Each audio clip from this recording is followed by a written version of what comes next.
তোমার হৃদয়ে সদা গোবিন্দ বিশ্রাম। গোবিন্দ বলেন মোর বৈষ্ণব পরাণ। যে ভগবান को ভাল পাए, নিজ জীবনের ভগবান को বরণ করে, দুঃখরে সুখরে ভগবান को চিন্তা করে, ভগবান কହୁଛନ୍ତି ମୁଁ ମଧ୍ୟ ତା ପାଇଁ ସବୁବେଳେ ସେମିତି ଥାଏ।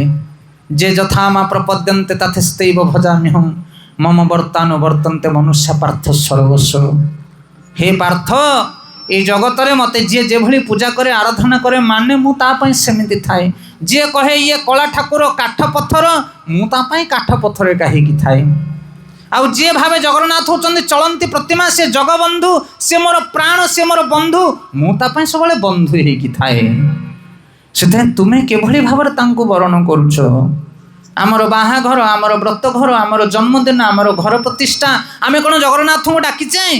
ତାଙ୍କୁ ବନ୍ଧୁ ବୋଲି କ'ଣ ଆମେ ଶଙ୍ଖଳିଛେ? ଆଉ ନାଇଁ ତ ବିପଦ ପଡ଼ିଲା ଆସକୁ, ହାତ ପଡ଼ିଲା ଆସକୁ କାହିଁ ଆଉ